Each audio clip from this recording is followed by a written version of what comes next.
share slides with them later after the presentation. All right, awesome. Thank you. So I'll get started because I know that time is of the essence. Yeah. Yes, please. Please start. All right. So the whole COVID-19 pandemic has changed the way we live. It has changed the way we work. It has changed the way we interact. And it's been really interesting seeing how this pandemic has evolved. And just to give you guys some statistics, for example, December 31st, that was when, it was in December that there was actually the first few cases of pneumonia reported. And interestingly enough, it wasn't until January 7th of this year that the virus suddenly, we found out that there was a virus and there was a death that was actually reported. So what is interesting though is January 7th is when we discovered, or we classified it as a virus.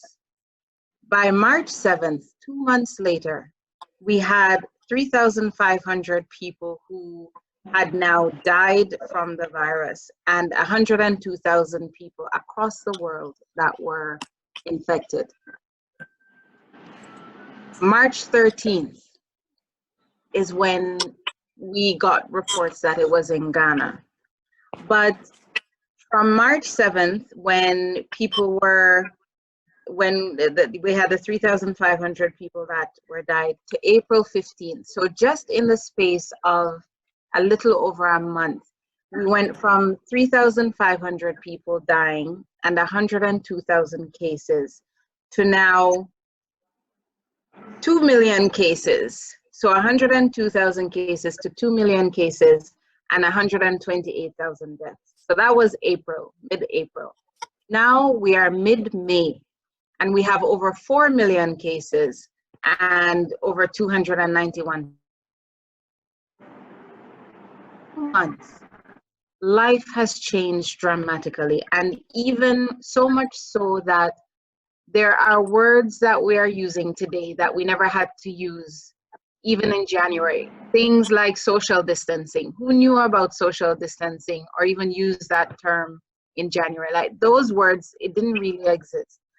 But these things have happened, and not only has life changed broadly, but our jobs have changed as well. So what you've found is that companies across the world, including Ghana, are laying off people or doing what you call furlough, where they're saying, go home, stay home until we are ready for you, and then you come back.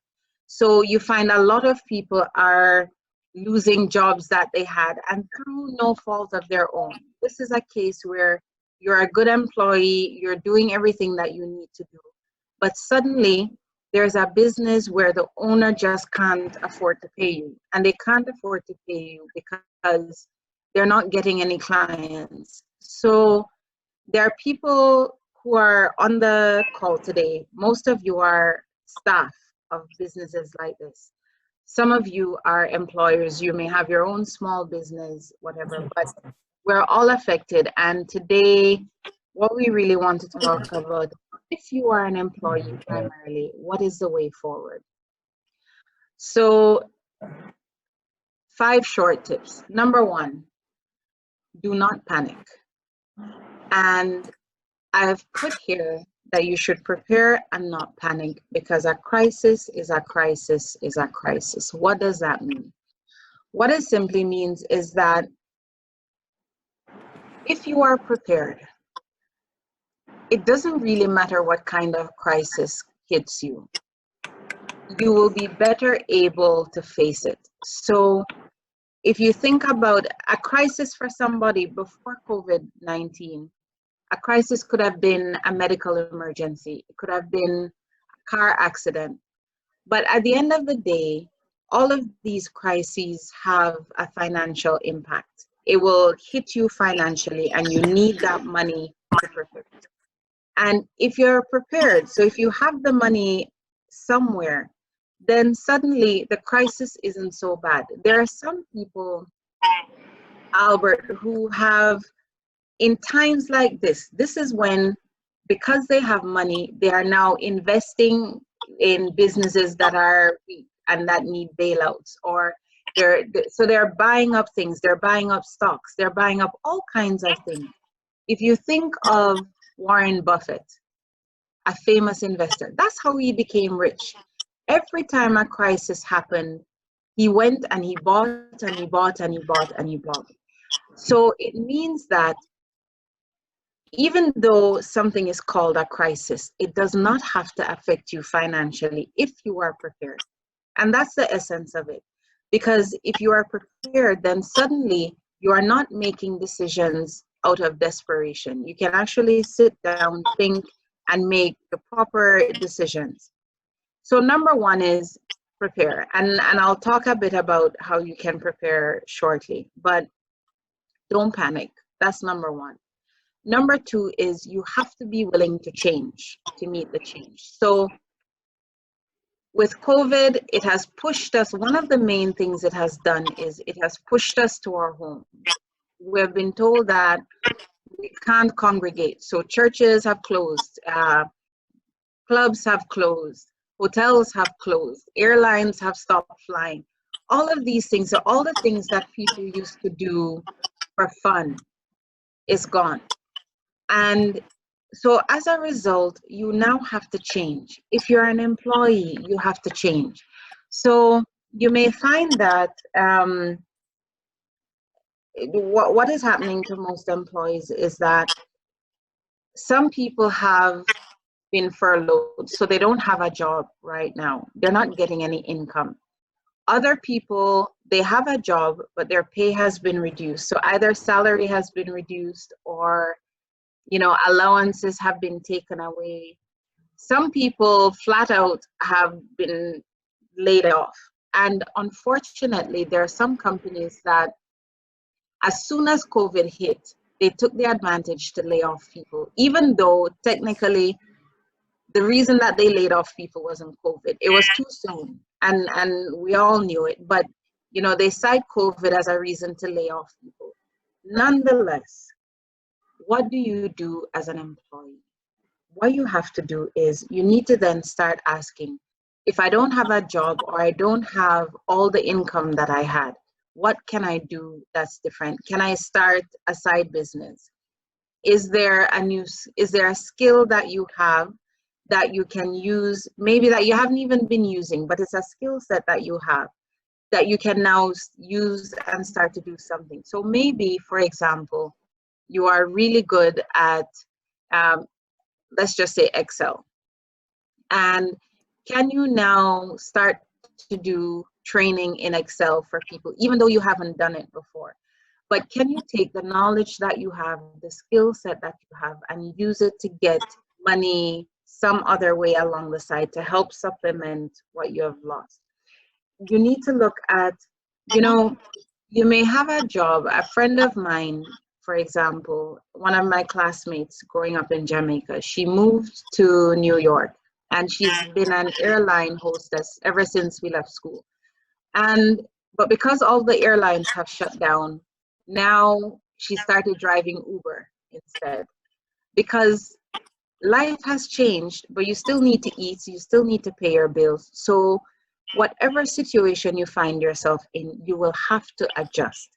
And it may mean that you may need to take a job that is lower than what you've been trained to do, what you went to school to do. But you'll need to change. You will need to change. You cannot get stuck saying, I am a CEO, or I'm a this or a that, and this is what I'm going to stick with. If there's no money, there's no money. So you need to be willing to change. Now, for me, this is probably one of the most important slides. Look for ways to add value as an employee. I'll give you some examples. So when we were in lockdown, and you know, some companies have sent staff, they have let staff work from home. Some companies, they're doing rotations where you're working in the office sometime, you're working at home sometime. But I'll use myself as an example. So DataBank actually sent home the entire company and we were working from home. Some people for the first 2 weeks were working from home while others were put on basically mandatory leave while we figured things out. Now we're all at home. Nobody can see whether you are working or not. This is where integrity comes in, and this is where adding value comes in. If I think about, I can literally count on one hand the number of people, my team members, who reached out to me during this time and said, oh, is there any way we can help? Is there anything we can do? I have an idea of something else that we can do. I don't know how to express it except to say, when you are sitting in the seat of an employer like I am, you will take note of people who, even in the midst of a crisis, they're willing to go above and beyond. They're willing to take that extra step. And so my question to everybody on the call is, we were in lockdown. Some of you were working, some of you were at home. During that time, what did you do for your employer to help move the business forward? Because it's the same business that will come back and pay you. And it's the same business that you're hoping will give you your job or keep that job for you when things get good. So what did you do during that time? I saw some people who, they've disappeared. Like when you try and find them, they'll tell you, oh, the power was out or some excuse. So you can't find them. You have others who, because they were told to go on leave, but there were still certain responsibilities that they had. They said, well, I'm on leave, so I can't do it. So as an employer, now I realize that, okay, this team member has been asked to go on leave, and because they've been asked to go on leave, they've decided that then they too, they will really be on leave and they won't do anything for the company. But you know what happens? When something like that happens, your boss will take note. They may not say anything, but they'll take note. And the crisis will pass. No matter what crisis it is, it will pass. But when that crisis passes, your boss will remember you. And your boss will either remember what you did, how you helped, or how you said, me, no.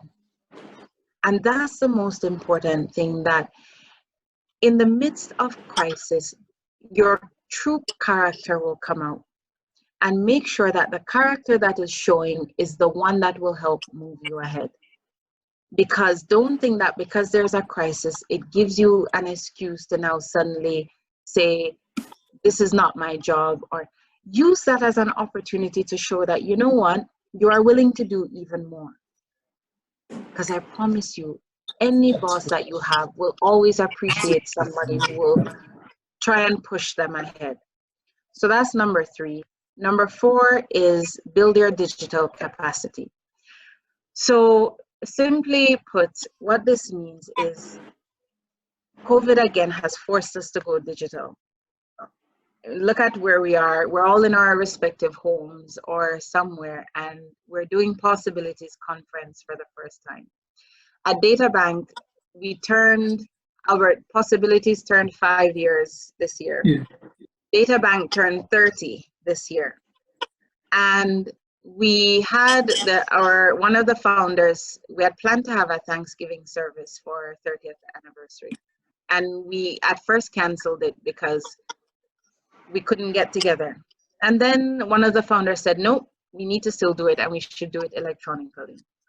And we did. In 1 week, we planned a Thanksgiving service, and we had over 200 people on.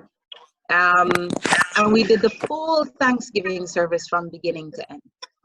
So as an employee, what you need to do now is you should be studying. You should be not studying like a book, going to school studying, but you should be researching all the different digital solutions that are out there and seeing how you can bring those ideas into the company that you work for. Because your boss doesn't know everything. So again, the more you get to know and you can bring it to your boss, the more value you add. Same way, it will help you if you're doing your side business or if you're running your own business. You have to build your digital capacity. Like, you have to get to know the platforms, know how they work, and be able to use them.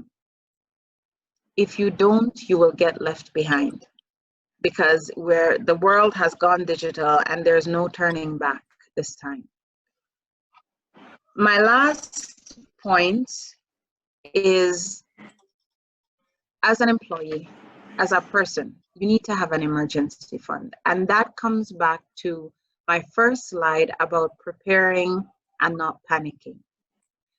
There are so many requests that I got during April when we were in lockdown, of people who wanted to borrow money and they wanted this and they wanted that. And it's because they never put anything away for themselves. And it is not an emergency fund is not having a pool of 1 million CDs or whatever. Your emergency fund is to help you in times of crisis. So you have to have one. So, you know, some of you are saying that, okay, I don't have money right now and my job is gone. So where am I going to get money for an emergency fund? But you find money for data. You find money for all of these things. Guys, you can find money to put aside for your own sake, so that you're not constantly borrowing from people or asking for handouts. And, you know, so emergency fund, how do you build it? The rule of thumb is you should have a fund that covers at least 3 months, but 3 to 6 months of your living expenses. If you have that, it is likely that even if you lose your job as an employee, you will likely be able to find something within 3 months to 6 months. So if you have that amount of money in a place, you leave it. And you tell yourself that you won't touch this money unless there are critical emergencies that happen. So if you have the money and suddenly you see something on sale, maybe it could be a nice pair of shoes, TV, phone, something, that's not for your emergency fund. If you don't have the money for that, leave it alone. You don't dip into your emergency fund, because now this crisis has shown us that we need to have money in our pocket, and it has to be liquid money. So some people, there's a gentleman that I learned about last month during the lockdown. This guy actually is very, very wealthy. So he owns a chain of hotels and he owns a couple eating spots and has this really big house in East Legon. But crisis came, he was stuck. The reason is all of his money was in assets. So there was no cash. So what was happening was he needed to go to the doctor, he needed to pay some medical bills, and he actually didn't have the cash that he needed.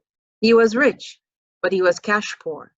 So your emergency fund allows you to have some pool of cash that is there for your reserve. So I just threw in one slide because I'm in investments. I have to talk investments just for a minute. But this just gives you an idea of, if, let's say, you can find 50 CDs and you take it and you invest it every month, this is what could happen. So if you take, so I've used an assumption that every year your money will go by 15%. It's not fixed, it's just as a guide. But after 1 year, you'll have 640 CDs. After 2 years, 1,376, and on and on and on. If you are earning 1,000 CDs a month, really, for your emergency fund, you only need to get to 3,000. So if you're going at 50 CDs every month, you can get there. If you can do more, great, you'll get there more quickly. And once you hit whatever target it is, you don't need to keep building, building, building. But my message to you today is this, very simple. As an employee, if you want to survive and thrive in a crisis, you need to be prepared financially so that if something shakes you, you can still stand. You need to be willing to add value no matter where you stand. And then you need to make sure that you have that pool of money that you can fall on, and you are willing, it has to be there for you so that it protects you from making emotional decisions. That's what it will do. So don't give up during this crisis. I mean, that is my main message to everybody today, that we're in a crisis, but it doesn't have to be your end. If you're in the case, Albert had mentioned that there are some people who may be here and they actually are searching for jobs. They're not even in the group where they lost a job or they've lost some salary. You're searching for a job. My quick advice there is, please, there are still jobs out there. There are still companies who are willing to hire. But number one, get a proper CV. Do not go with a CV full of mistakes, and it is so terrible. Like if I could show you some of the CVs that I get, you would be shocked. So, because even if somebody has an opening, if what you send to them is not up to par, is not worth it, they won't hire you. They're looking for somebody who will add value, and an employer will always, always, always, always make room for somebody who adds value. So do your best to add value and don't stress out, don't panic. We'll make it through this crisis. So Albert, I'll end it here and then we can take questions after the next speaker. Thank you. Let me stop sharing the screen. Okay, 1 second. Okay, thank you very much, Gillian. That was very insightful. And please drop your questions on the chat section. Drop your questions on the chat section. I'll just give an overview of what Gillian has been talking about over the last 20 minutes. She's been talking about how lives have changed, and therefore we do not need to panic. But most importantly, we need to prepare ourselves in order to be able to navigate our way through the changes. He talked about be willing to change. You cannot remain the same. I would say you either innovate or die, and therefore you must be willing to innovate, change, or you must be willing to die.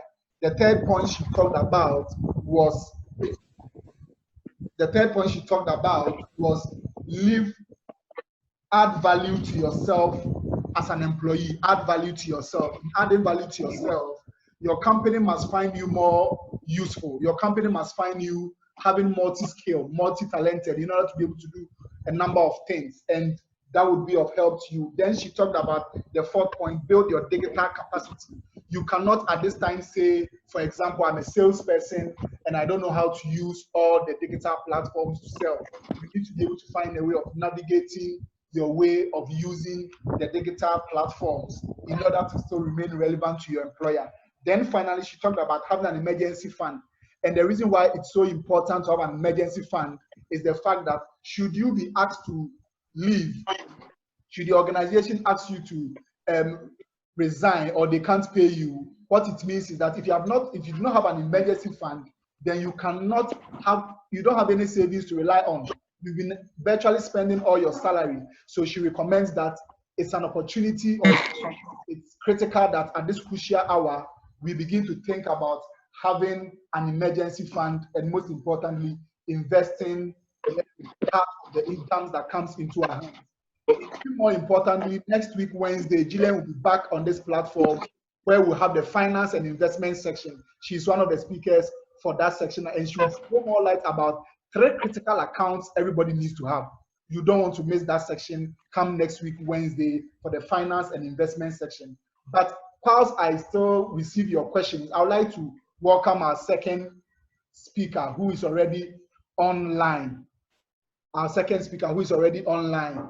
He happens to be the Director, Group Manager, CH Group, Mr. Yao Ochre. He's a fantastic resource person when it comes to human resource things. And I mean, for me, what I even love about him is his willingness to help young people find jobs, search for jobs, and even help you prepare your CVs and all the things that comes with. So without wasting my time, I would like to move on straight to our second speaker as we still pick questions at the end of the presentation for the two speakers. Mr. Yao, you are welcome.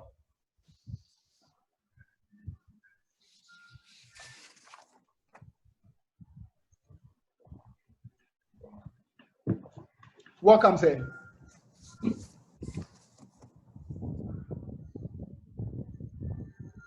Hello, sir.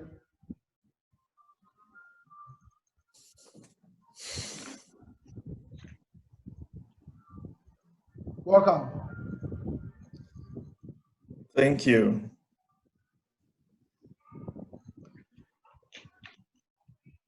Please, we would like to hear you now. We would like to hear have your presentation. Okay, thank you, Albert and team. Good evening to you. Nice meeting you again, Gillian. Right, so I've been asked to speak about remaining valuable in your career posts. I will focus on those who still have jobs, okay? And I would say that for those of us who still have jobs, the fundamental thing that we need to do today in these trying times is to exceed expectations in the workplace. We're in the workplace to work. Whatever we've been called upon to do, we must go beyond the extra mile. That's what we have to do to be able to keep the business running and to be able to keep our jobs. Then I'd like to touch on 8 skills that we need to succeed in this post-coronavirus world, right? The first thing being adaptability and flexibility. Now, I know that especially in my workplace, people have been craving for flexible working. And I've told my 3 MDs that this pandemic has introduced flexible working. And so we should allow people to work from home so that it makes them more engaged and more satisfied.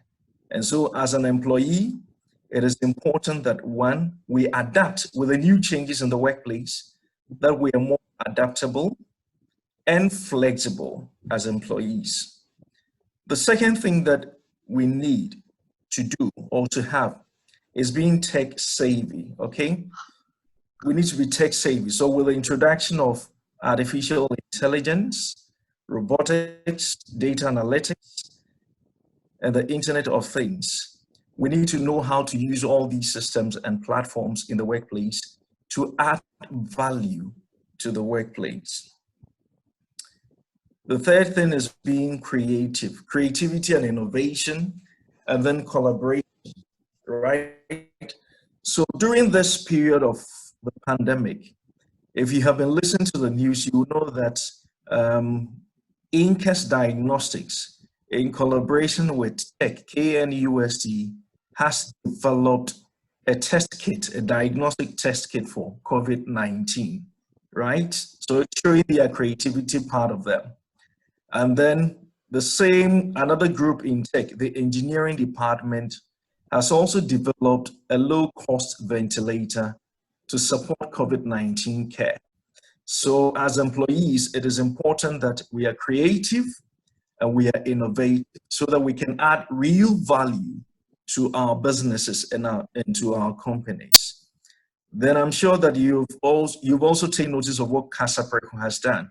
So even though Casapreco produces alcoholic beverages during this pandemic, they have decided to set aside, producing alcoholic beverages and produce hand sanitizers. So they are showing their creative and innovative side of them. Then you can also talk about Magdan. So the group chair of Magdan set up a fund to help startups that could produce hand sanitizers. And I'm sure that you've seen that through his efforts, Lots of hand sanitizers has been produced and shared amongst the hospitals, right? I can also talk about Tobinco. So in collaboration with Exim Bank, Tobinco Pharmaceutical has been given $5 million to produce vaccines and medicines for COVID-19, right? The fourth thing I want to talk about is data literacy, okay? So it's important that we understand data and then use the data to make better and timely decisions in the workplace. There's a need for data literacy, people who are data literate, who can understand the data that we get, interpret it, and advise management on the sort of decisions that we have to make in the workplace. Beyond that, we all need critical thinking skills. A lot is happening within this period. And so as employees, we should be able to think beyond and come up with ideas and solutions that will help us resolve the challenges that we face in the workplace and in the world today. Then also, as employees, we need digital and coding skills, okay? Coding, web development, digital marketing. If during lockdown, right, we are always at home, but then we still needed products and services. If you look at banking, most of the banks were either closed, as Gillian said, Data Bank was at home, but I'm sure that they were still working and serving their customers. How were they doing that? They were providing services online. And so it is important that as employees, we develop digital skills so that we are able to add value to our various organizations. I cannot talk about this without talking about leadership. You can see that some business leaders are exhibiting leadership during this pandemic. And so leadership is one skill that is critically required. And as a leader, you should be able to bring out the best in people, be able to inspire teams, and encourage collaboration in the workplace. So leadership is very critical in the workplace today. Then also emotional intelligence. There's so much anxiety during this period, and it is important that as employees and as leaders, we're able to manage our own emotions, be empathetic towards our colleagues, our customers, and all the stakeholders that we deal with. And so therefore, emotional intelligence is also a critical skill that we need to develop and harness in the workplace. And lastly, I will talk about lifelong learning. With all the changes going on in this world, it is important that as employees, we continue to learn. And when I say learning, it's in two parts. There is learning opportunities that the employer would provide for us. But equally important is we ourselves developing certain skills and competencies that will help us do our jobs and do them very well so that we will be in a position to add value to the workplaces. I think this is all that I can share for now. Thank you.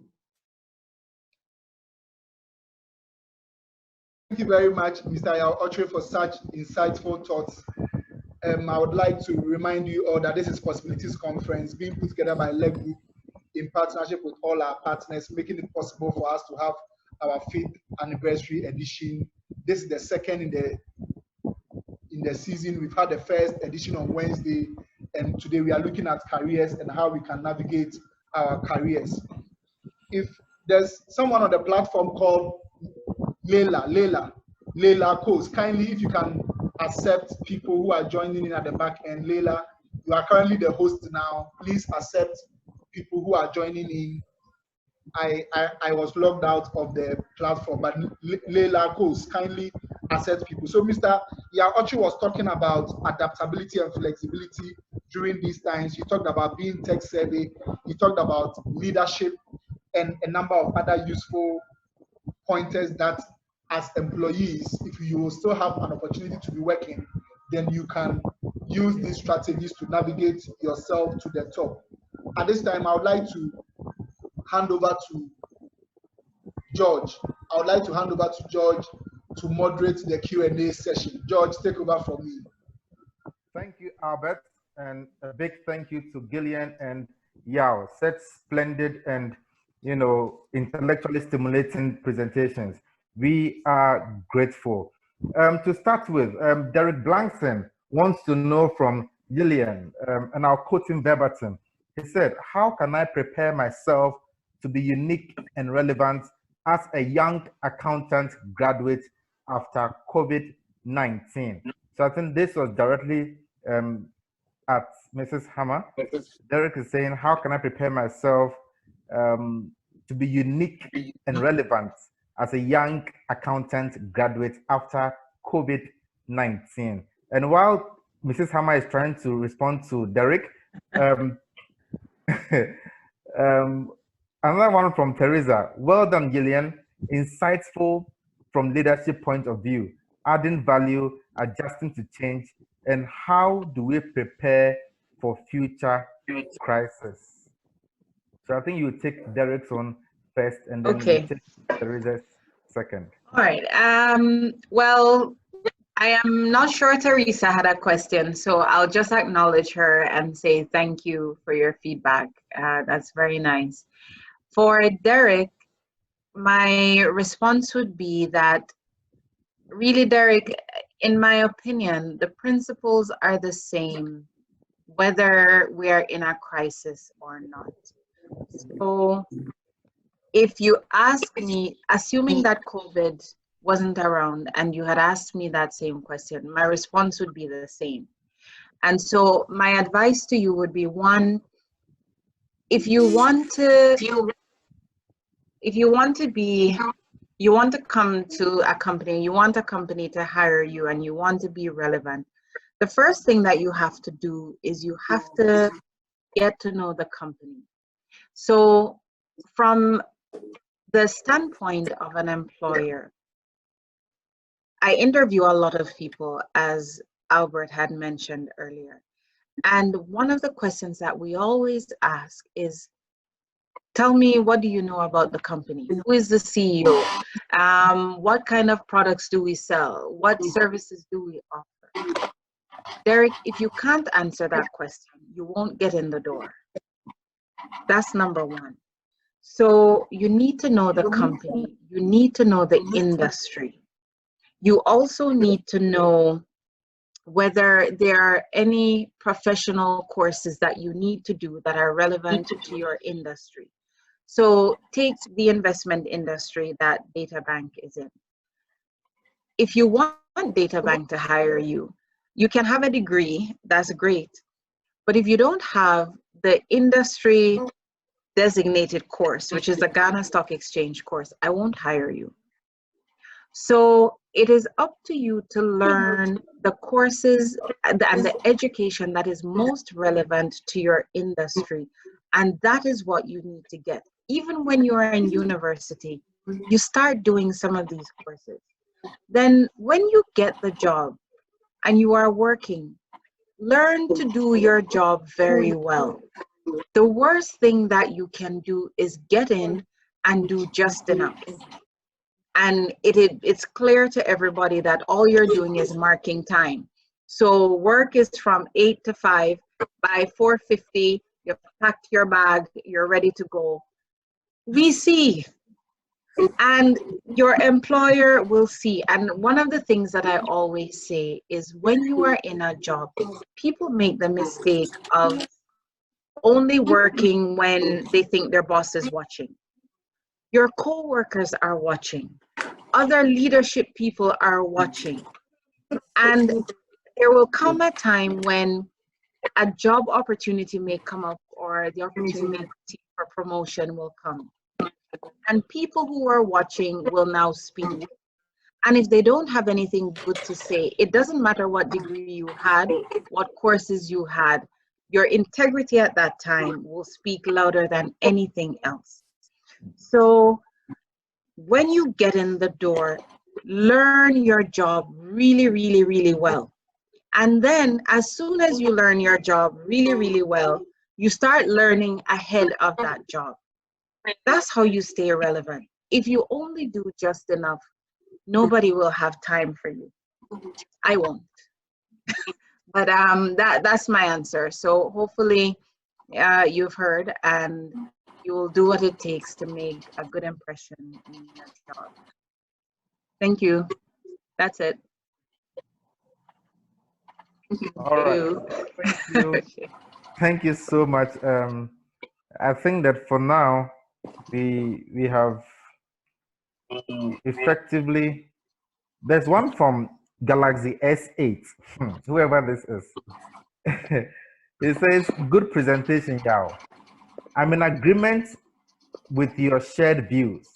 In times like these, as a prospective job seeker or employee, all these are key words to dwell on in searching and maintaining our jobs. Adaptability, flexibility, creativity, being data literate, and critical thinking skills from leadership." He says, "I have enjoyed so far this Zoom meeting. Keep it up." Yeah. All right. So I think at this point we have no other question from our. There's also a question from Kwabena right before the Galaxy S8 Great. one. Yes, Kwabena says that. Thank you, Gillian. Kwabena says, "As a salesperson in the banking industry, how do I adapt to this change to bring in new customers on board, since I'm working from home and meeting people face to face is now rare, and most people are working from home as well?" Okay, I can answer, and then Yao, if you have anything to add, you can also add. But Okay. on the investment side, what we have been doing, because we're in the same situation, where I will back up a bit. So for the month of April, DataBank closed all 19 locations and we moved everybody home. Not one day did we actually stop doing business. So we were able to do everything end to end from home. The sales guys, what we had to do, because I mean, your livelihood is to go out and meet people. We had to go virtual. So we started looking at doing presentations. First, we started off through WhatsApp, where we were sending out invitations to people to speak on people's WhatsApp platforms. We were also sending out invitations about our virtual investment seminars where people can join that as well. And so, and then Zoom, we recently added Zoom to our bucket as well. And so we've done presentations at different levels. So the sales guys will do some presentations. And then, for example, last week, Friday, we did an investment seminar where the CEO spoke, and that one we broadcasted to everybody and got them to step in. So you just need to get very, very creative and know that even though, because what I tell the guys is that even though the lockdown technically is gone, I don't expect things to return to normal, at least for the next few months. So it means that you now need to do a full plan as to how you're going to achieve your goals and your targets with virtual. But a lot of it can be done through WhatsApp. Earlier today, the CEO was talking in a platform and he did a whole seminar through Twitter. So it's using the different platforms that are available. And if you don't understand the platform, it's not an excuse. You learn it, you figure it out, you get somebody to help you to understand it so you can move. But sitting down and saying, I can't talk to my clients will not be an acceptable excuse. Yeah. No boss will understand for a long time. They'll understand for a week or two, but we all need to make money. So you need to find a way to quickly bounce back, use social media, use all of these platforms, reach out to clients. and call your old clients. You have an existing base of clients, call them, engage with them, so that, you know, maybe they can even give you referrals as well. All right, Yeah, thank you. over to you. Thank you so much, Gillian. And before Yao comes in, I want to make this quick announcement. If Leila Akos is listening, okay, great. So I think she should kindly accept those who are, you know, expressing interest to join in this meeting. Thank you. So yeah, you wanted to add something to what Gillian said? Yes, I think she said it all, but I'll use my company as an example. So one of our subsidiaries, Chase Petroleum, we import petroleum products into the country. And even though we were under lockdown, I understand from my CFO that they have been able to collect more money than. How did they do it? Relationship management, right? So using all the platforms that they have, the Zoom, the WhatsApp, the phone calls, they were able to engage all the people that they sell to, and they were able to collect money owed our company. And they have done so exceptionally well during lockdown. And so I told the MDs that if the guys were able to do this under lockdown, then it means that we have to encourage flexible working. Let's not just insist on people coming to the office 8 to 5 as salespeople, but let's provide them with the support and allow them to work. As the numbers come in, both parties are at peace. So it's important that we harness the platform, the Zoom, the Microsoft Teams, the WhatsApp, whether Skype, phone calls, and then relationship management, the way we relate to our customers to drive our business. Thank you. Thank you very much, Yao, and thank you also, Mrs. Gillian. I want to believe that we do not have any further questions. Okay. So Pa Joe Kwanzaa has just sent in a question. It's true. Data Bank sent notice to all partners before the lockdown. During the lockdown, I was working with Emmanuel Blankson, who was also working from home. Even during the lockdown, he was sending all valuation for our input. That was great.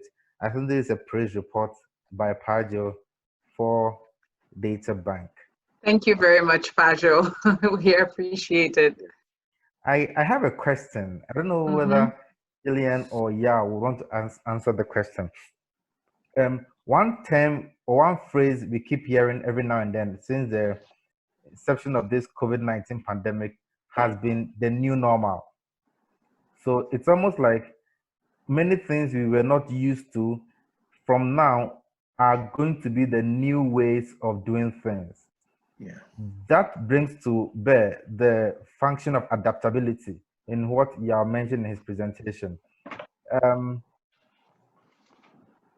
As an HR person, let me safely assume that I'm sure you understand that a lot of employees, their rates of adapting to change is slower than others. How are employers going to be tolerant enough for employees who are not as speedy as their colleagues in adapting to the new change, so that they don't get kicked out because they were not fast or speedy enough to adapt to the new change? Okay, thank you. I think the pandemic has definitely brought lots of changes to the workplace, and both parties, the employer and employees, have to adapt. A case in point, so currently in the petroleum business, we have about 29 employees. Because of the social distancing protocols, right? We're running shifts. So you have teams A and team B who come in on a weekly basis. Whilst team A is in the office, we are back to the office. Whilst team A is in the office, team B is working from home, and then they alternate. And so we have organized ourselves in such a way that people are sitting at a distance so that they are not too close. So this is the new normal in the office. The employer has to adapt to these changes, and the employees also have to adapt. Beyond that is also following the protocols. So making sure that we're using the sanitizers, we're washing our hands, we're putting on the mask until COVID is totally worn. This is the way we are going to work going forward. And so both parties, the employer and the employee, are adapting in the workplace so that we get business, done accordingly. So I'll just add maybe a couple extra points as well. On your question about employers, how can they be tolerant of people who are not fast or speedy enough to get, I guess, to go digital? I think that's what you're asking. Yes, please. It goes two ways. One, so the employers have a responsibility to help and to help carry their staff along to an extent. Yeah. Staff have a responsibility as well to get up to speed. So, yes, there has to be some level of patience, but you can't have a staff. There is a difference, George, between a staff who is trying really hard and is slower to get up to speed than a staff who is, for want of a better word, lazy or not trying. And what sometimes staff don't realize is that the employers can actually tell the difference. So I know my team members who during the lockdown, they weren't working as quickly, but it wasn't for lack of effort.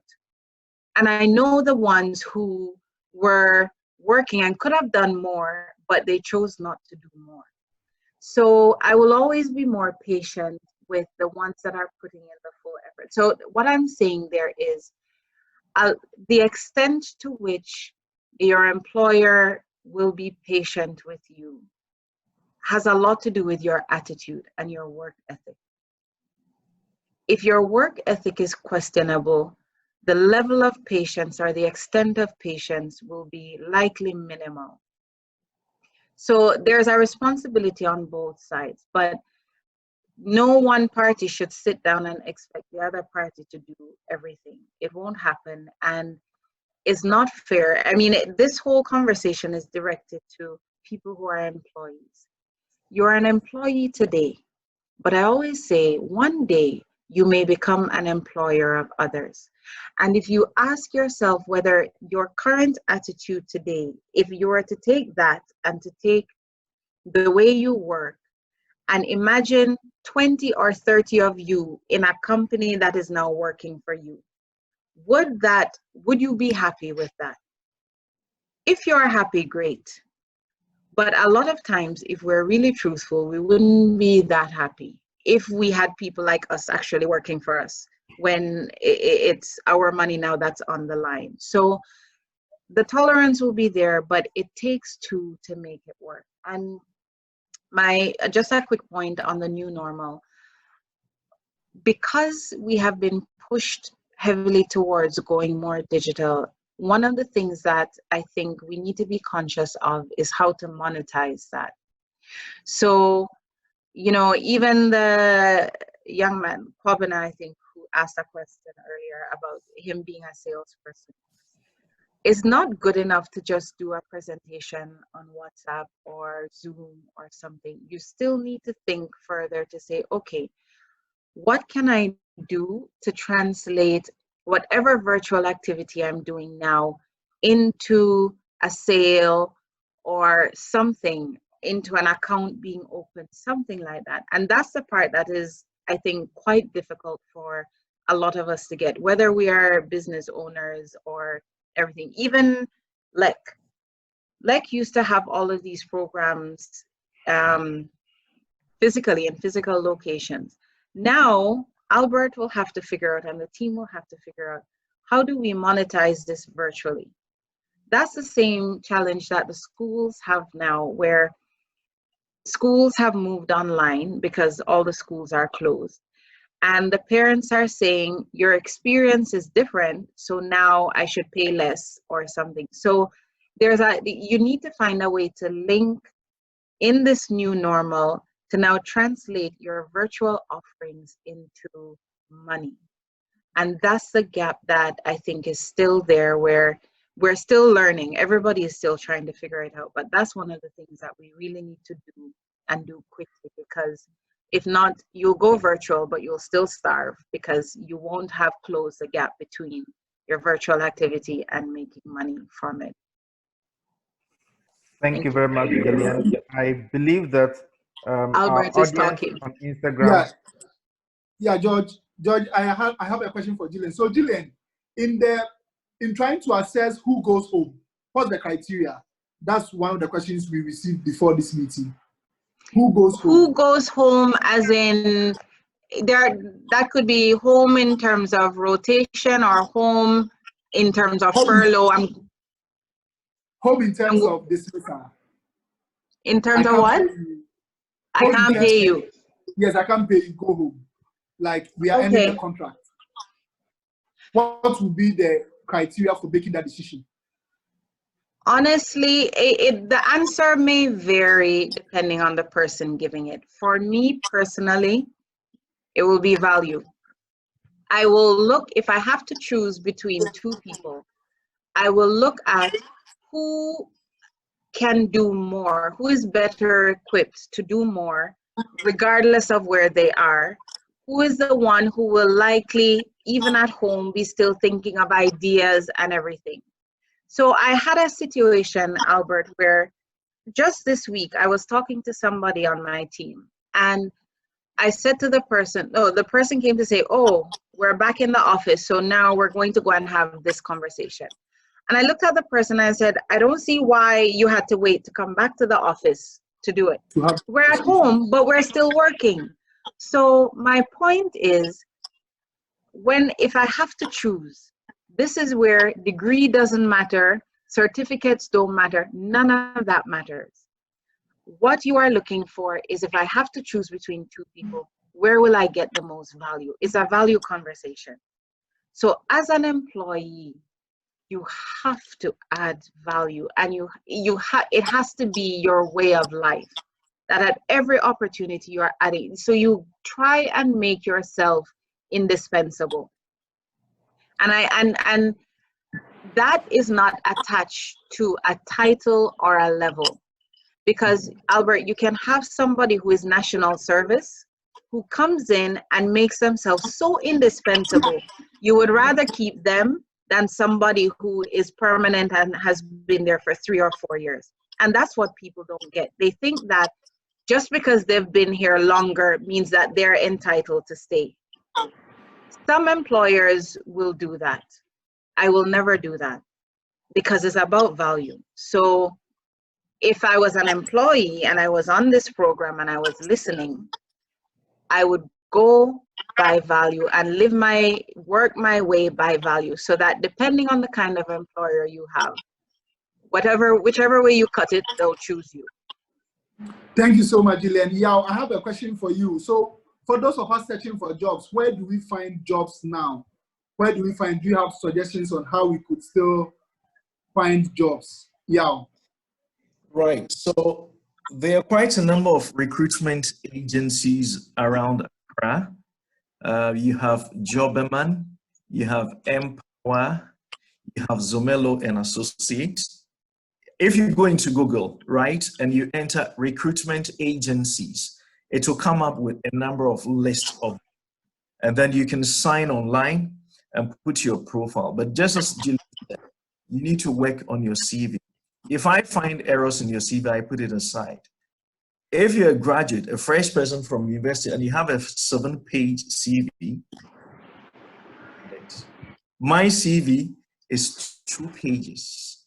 So if you just completed school and you have 7 pages, what have you done to have 7 pages? I'm not going to spend time looking at that.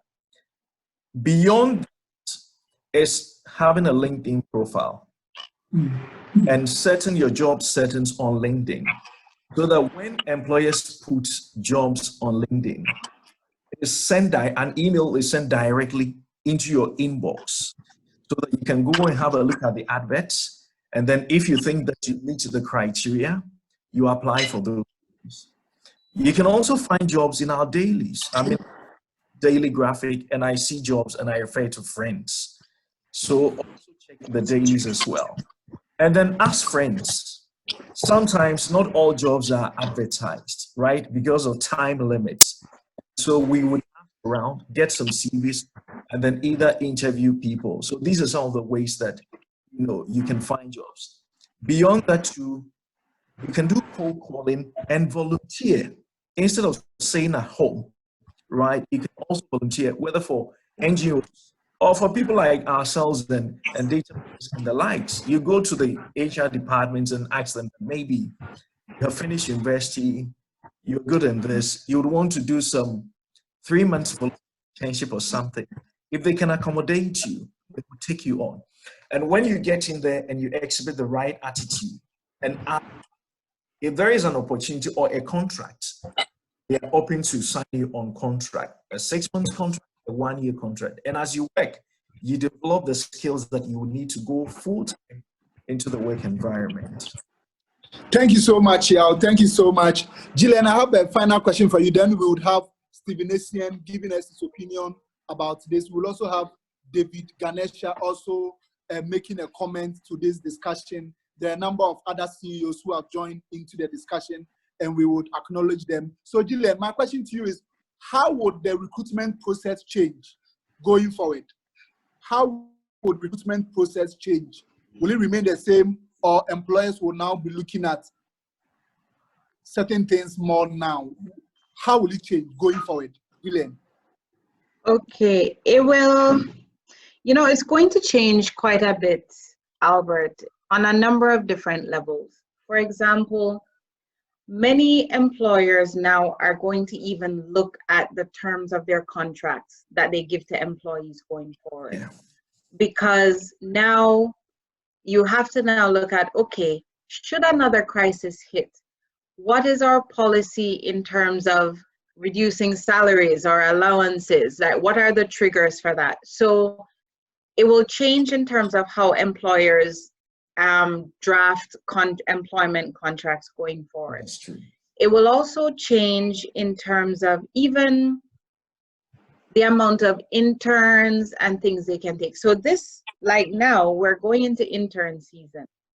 But Data Bank, as an example, we may not be able to take any interns this year because you have social distancing protocols. Yeah. You have people being asked to work from home. So where are you going to put an intern that would normally have been put beside maybe another staff member? So the availability of some of these jobs will change. So even on that point, now what people who are looking for internships need to think about is, how can I get an internship, maybe virtually? So if you contact Data Bank, is there an idea or is there a way you can say, I would like to intern with you, but I know I can't come to your building.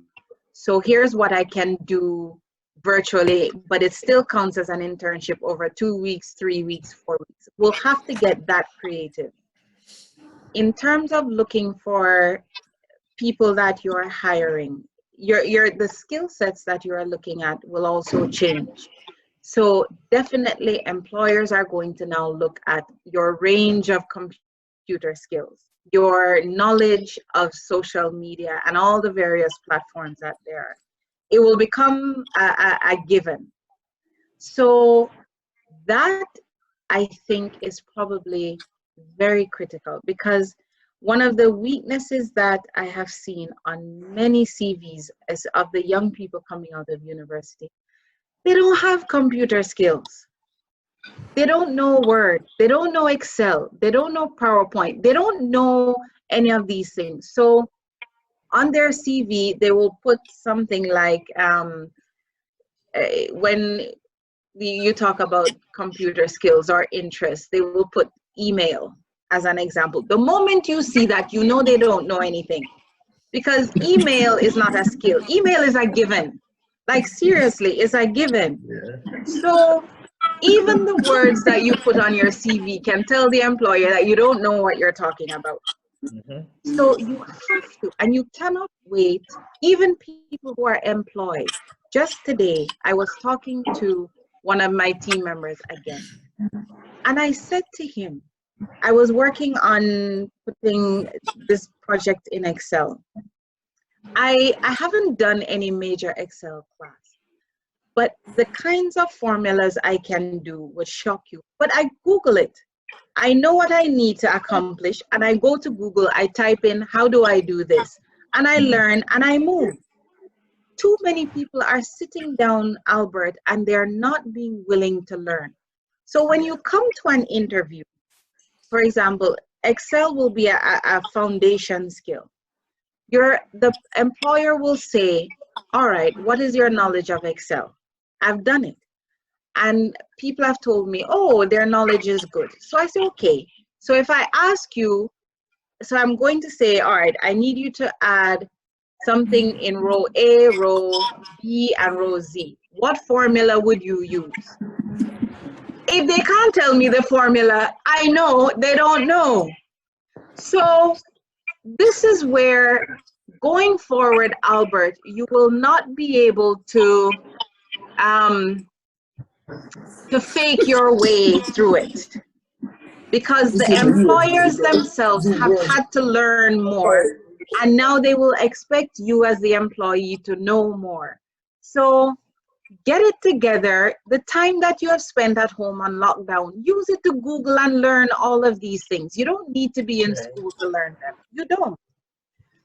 And that's how things are going to change. We will need to have CVs that are more digitally oriented, and we will need to come strong, and we will need to come showing that, hey, whatever you need, I can learn it and I can do it. That would be my response. Okay, great, wonderful submissions. No, yeah, I wanted you to take it from another angle. Which departments will be affected in companies? Which departments are likely to be affected? I mean, you know the company setup. Which departments are likely to be affected when it comes to redundancy? I think it depends on how the role that the departments play, and it will be specific to every company. Fortunately, in my company, we've not made any redundancies, and we are not looking at doing redundancies. We're grateful that lockdown is over, and we are still selling our food, right? And so we're not looking at doing any redundancies, but it will depend on what value and what role that department plays in the specific business. Okay, then just to add to what Gillian said, you wanted to make a comment. Yes, I want to encourage those who are currently at home and looking for work. There are free courses online, Coursera, and quite a number of places that you can develop the skills that the world of work requires of you today. Instead of spending time walking about in the shopping mall aimlessly, I am very blunt. You go to the shopping mall, you see people, young people walking there aimlessly, right? Or spending so much time on Facebook. I will encourage them. Devote time, find these free online courses, digital and coding skills, right? Courses on emotional intelligence, data analytics, and learn. They are free. Some of these universities are offering them for free. So devote your time, learn them, acquire the skills, so that when you come to the workplace, you can add value. If you're not adding value today in the workplace, you will be exited. The employer has the right to exit you, right? Wow. You will be exited. Thank you. Thank you so much. Thank you so much. I would have Stephen Essien, CEO of Zolak Electric, adding to the discussion. Mr. Essien, can we hear you? Mr. Essien. All right. Yes, sir. Your thoughts on the discussion so far? I mean, I think good points from Gillian. Gillian spoke right. I think right now what we need in the business is pure value. If you're not adding value to the business, you should go.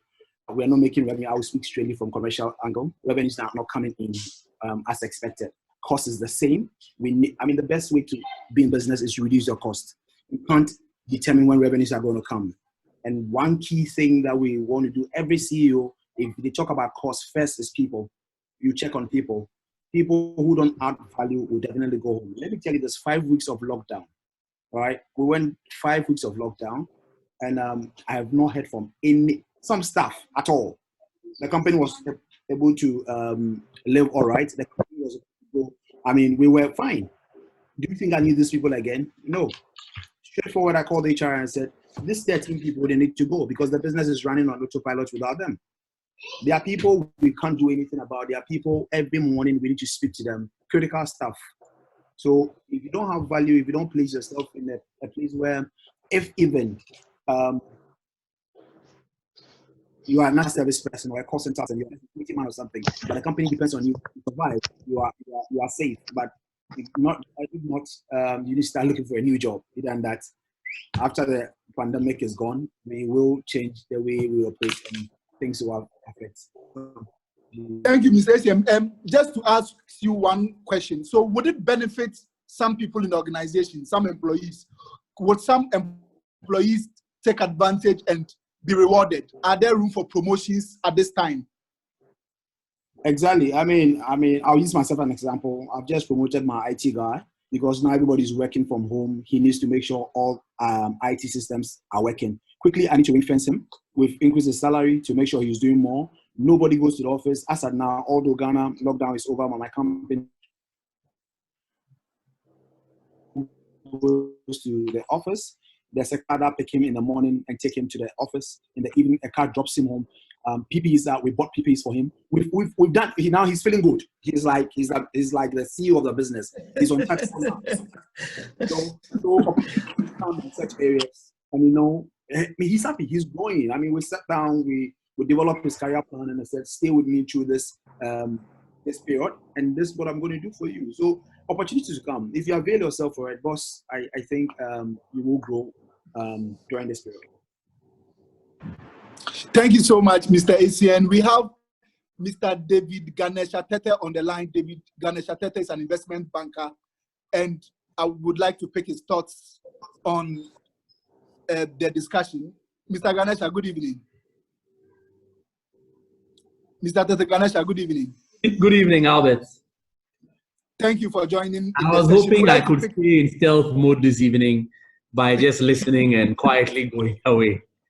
No, your thoughts for those out there, which departments in your view would be affected? Well, of course, the people that these days are relying more on physical contacts to develop business are the ones that are going to go first. Those head Stephen saying that he's promoted as IT head. He probably was not looking at him in the same way last year, but because of events now, this guy has now come to the forefront. It already tells you that those that are working in the digital space or have the opportunity to help businesses go online or go digital are the ones that are going to be in the forefront. Those that are going to tag along immediately after that will be those that are doing the analytics. I heard y'all mention it earlier on that people should study, because if businesses are going to go online, marketing is going to go online, services are going to go digital, then data analytic people are the ones that are going to help support the growth of these businesses. So those are the ones that are going to, stay ahead. So for example, if you are doing marketing and sales and all you want to do was to sit in a car and go around and meet people and bring in money in our space, you're obviously losing your job soon. You should be converting yourself to somebody that's able to pick trends on Instagram, pick trends on Facebook, pick trends in other social media areas and apply it to the way you reach customers now. If you can't do that, then you've lost your job. Thank you so much, Mr. Tete. Gillian, back to you. Mr. Ganesha talked about sales and marketing. To you, in charge of a sales team of about 120, what does it mean? Which department will be affected? Gillian.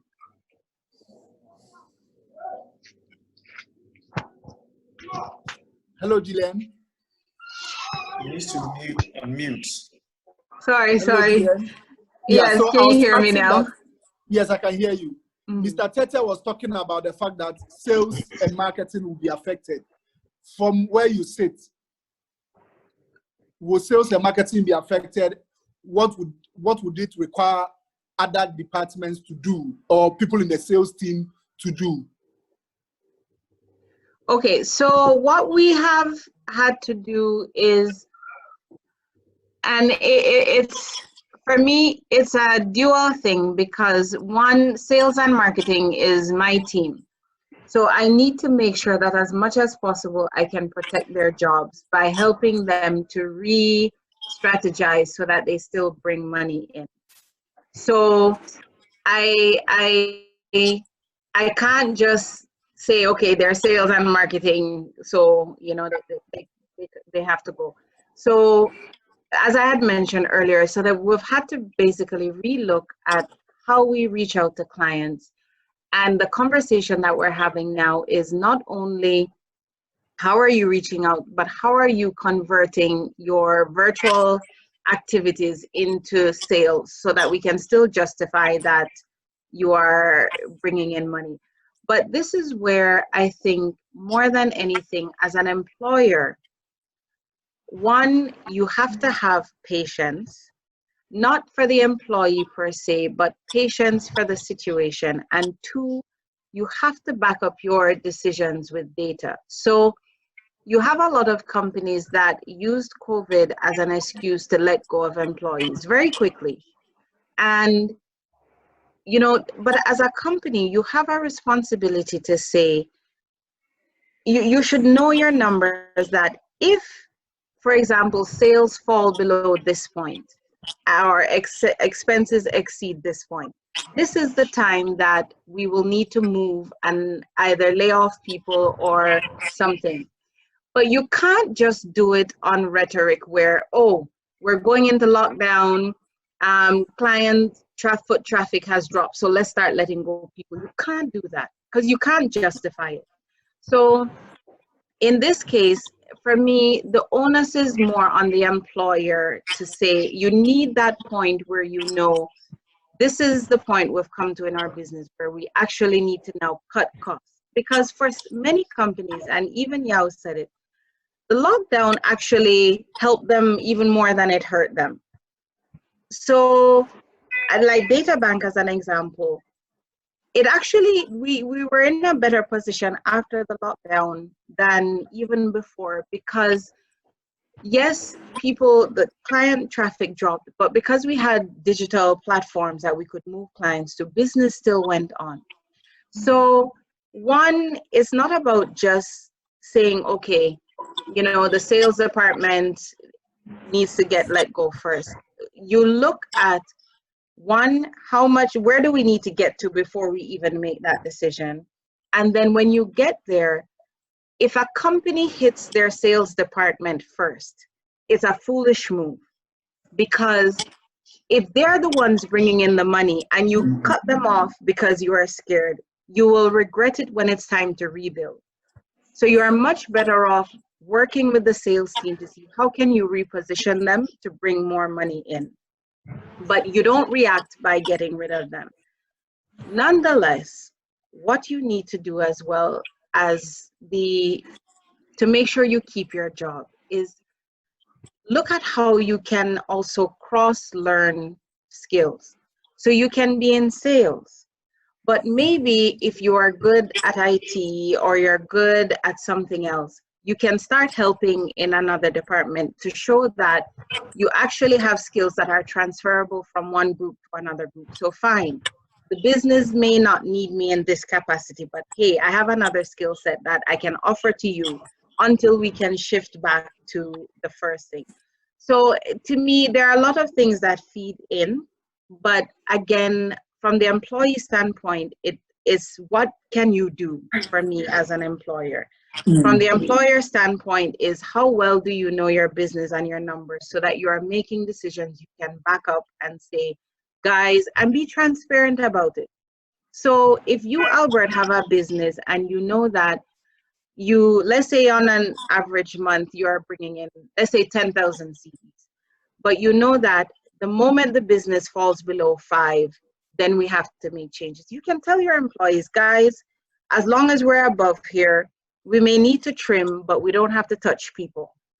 So when you get there, everybody knows, and they know that you're not picking on them or using some other excuse. So for me, Albert, it's about transparency. It's about the employer knowing the numbers, communicating it. It's about the employee looking for ways to make themselves valuable, so that if somebody has to get cut, they're not at the beginning of the line, because you will never throw away value. You will never throw away value, no matter what department they're in. Thank you so much, Gillian. I'll give you the final opportunity to answer this. Others would argue that the non-generating departments are likely to lose out. HR, corporate services, and other non-revenue generating departments. I mean, Gillian can speak for generating departments and say, hey, salespeople are bringing in X amount, therefore I want to retain them. But for departments that do not technically bring in money, how does this affect them from where you sit? What may happen, and again, it comes back to, so you might find that, okay, let's say you have an HR department of 4 people. They're not generating revenue. So now you say, okay, we need to bring it down to 2 people so that we still have the HR function, but the expense line is reduced. Then it comes back to now, okay, who on the team can do the most and in the most cost-efficient way? So it may mean that you may be the head of the team, but it may be more cost-efficient to let you go as the head of the department if the person below you can do what you do and do it for less. Wow. So no matter which way you cut it, it will be a value thing. Because if I can, because as running a business, if I need to streamline, and let's say I can take one head of department who understands, let's say, sales and marketing, and they understand HR, and I can say, okay, head of department, I'm going to put these 2 under you. Take out that head, then I'm going to use the person below to now support the HR function. I've saved money and I haven't lost effectiveness. That's what will happen. So no matter which way you cut it, you have to find a way to make yourself difficult to let go. Your employer, and this is how I have lived my life as an individual. Any company I work for, Albert, if an employer has to make a choice about me, they should think like 5 or 6 times before they get to me, because I am that valuable. And that's how I live my life, and that's how I encourage other people to live it, because it shouldn't be an easy decision to let you go. If you live your life that way, no matter what crisis comes, COVID or anything else, it will be really hard to let you go. Wonderful, wonderful. Yaoche, please, your closing thoughts. She talked about other heads of departments taking over and absorbing other heads. From where you sit as HR, I'm asking even from the legal perspective, how does it play out? We've not had such a scenario in our business at the moment, but what we have done to manage our costs is to cut some expenditure lines. So for example, we've done some scenarios and we've decided to cut on training in the interim, right? Some form of allowances, like fuel allowances, because majority of the people are working from home, we are not giving out fuel allowances so that we can save money to run the business. So that is how we have resolved it. In my HR department, we are only 2. It's just myself and an officer. So there's not been any cuts in the business at this moment, but we play a critical role across the 3 subsidiaries. And so we're still at post. Across the group, we've not laid anybody off. We've discussed it, but it's not something that is on the table at this moment. Unless we get to a critical moment, then we would have to let some people. Are they filling the forms? Critical. Okay. Who are non-critical to go home. But nobody has taken anybody's job at this moment. My question to you was, from the legal perspective, how do how do employers embark on that conversation, or HR heads embark on that conversation with affected staff? How do you go about it? The person is a permanent staff. As Gillian is saying, the person has been working for 10 years. How do you disengage at this time? Okay, so paying attention to the legal implications.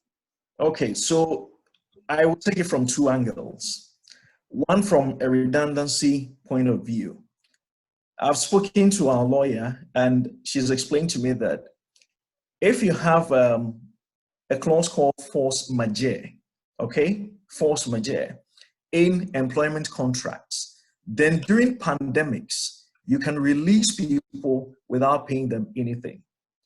As of today, we don't have that clause in our employment contracts. And so if the need be that we have to release people, then we have to work with Section 65 of the Labor Act, where we follow the redundancy procedures by engaging the chief labor officer, engaging the affected staff. Definitely there will be a criteria to identify those staff. And as Gillian said, we'll use value as an example. We'll look at those who are non-critical to the business, okay?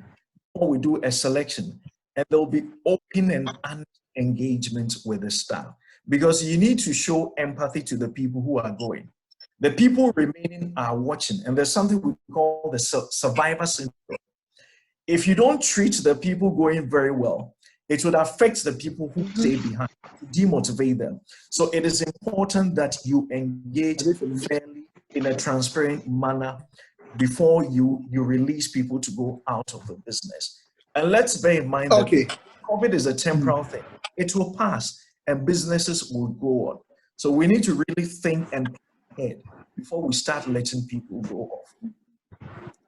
Thank you, sir. Thank you so much. Mr. Essien, you have laid off people. Was it that easy from the legal standpoint and from the humanity standpoint? You caught me right there. Not an easy task to do, but I think picking from what Gillian said, basically look at the people who play critical roles and people who cannot play critical roles. I mean, top management, I look at somebody who can do, I met 3 departments, and one person had very good institutional knowledge. He's like a superhero.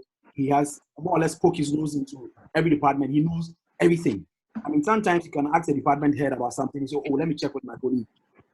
Such a person is like, I can't let him go. So I met 3 departments immediately, put one head.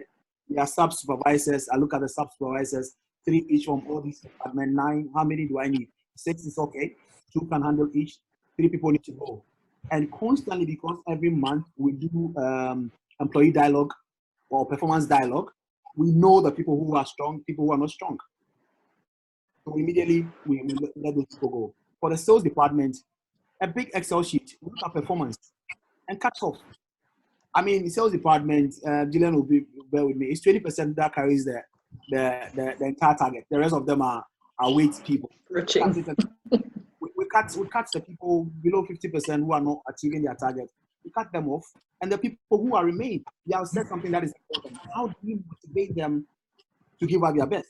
Because if you don't take care and you don't do it right, COVID is granted, people will start having feelings because their affiliates are gone. So we had a sit-down meeting, and then he said, this is the way to go. This is how we're going to go.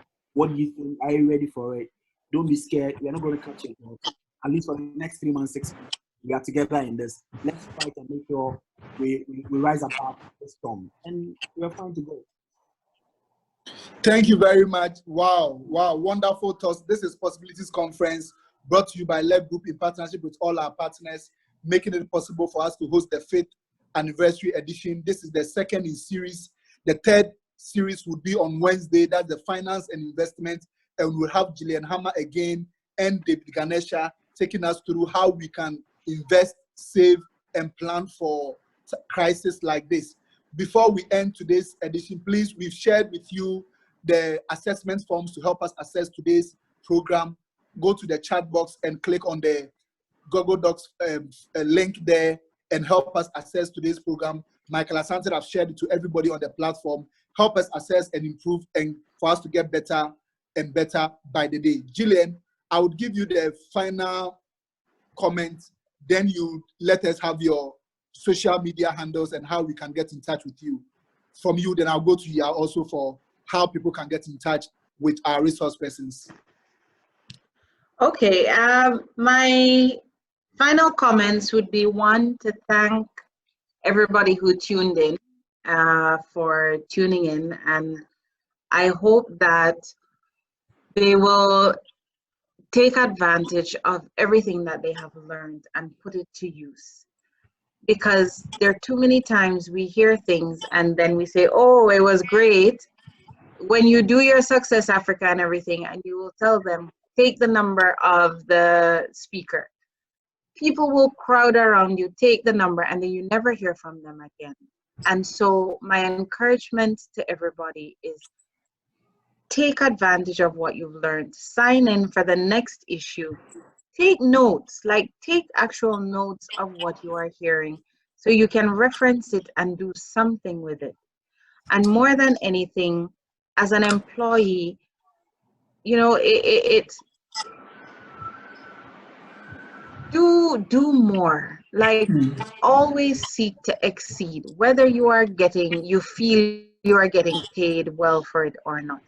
Because there's no experience that you will get when you work that will not come back to benefit you at a later point in time, whether or not you felt you were getting your money's worth. So never be the employee who nickel and dimes their boss, where if you don't pay me, I won't do. Never be that person, because many people have lost opportunities because of the way they operate, opportunities that they didn't even know were coming to them. So be the employee that every employer wants. You will get your reward one day. That would be my final thing. Social media handles for Data Bank. So No, for you. Oh, for me, Yes. See, the problem is I am Data Bank. My whole life is wrapped around it. But for me, I am on Facebook with Gillian Cohen Hammer. And then Instagram, I'm on Instagram. I think it's GR Hammer. But you know what, Albert? I'll find them because I'm always on my phone. I will just find it and I'll send it to you. I don't track what my Instagram profile is. And I'm on Twitter, but Any not so email much. address for them to send you an email? Sure.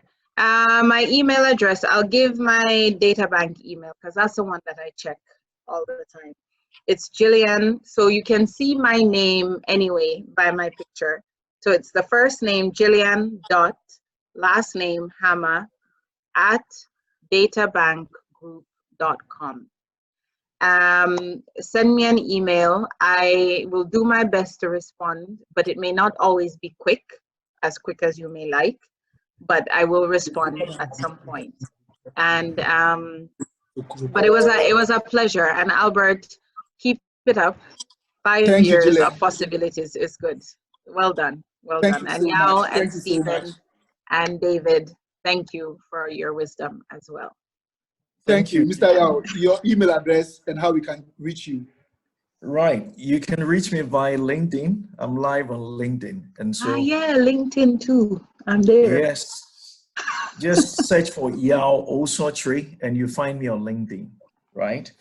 I want to make a closing remarks to encourage graduates and those who are looking for work and also those who are already in work. Let's continue continuous learning. There's so much information online. There's so many free courses that we can take on our own without waiting for our employers to develop the skills and the competencies we need so that we will be valuable to our employers. So let's take advantage of that. Thank you. Thank you so much. Gillian's final comments will do more. You can reach Gillian. We've posted her email address on the chat box. Yao is always on LinkedIn. He continuously advertises a number of vacancies. If you're out there looking for a job, you want to hook up with Yao on LinkedIn. And when there is any opportunity, he normally shares it on his wall and you are likely to get an opportunity. And he ends his comments with continuously learn, develop yourself and build your capacity so that you become critical for your employer. Guys, it's been great having you all join us for this section. Next week, Wednesday, we are back again for the Finance and Investment edition with Mrs. Gillian Hammer of Databank and David Tete Ganesha. They will be our speakers for that session. You don't want to miss it. Then the grand finale will be on my birthday on the 26th of May with Dr. Prophet Evans Opon from UK and Prophet Bernard L. Bernard crowning it for us for the faith edition, the spiritual edition. How do we understand God's mind for our lives in these critical moments? You want to sign up and fill up the Google Docs form, and will help us access today's program so we could improve and get better. This is brought to you by the LEC Group in partnership with all our partners, making it possible. If you want to support us, you want to partner us, kindly link up on social media. The name is albert.kusi on Instagram or Albert Kusi on Facebook, LEC Group on all our social media platforms. Stay in touch and have a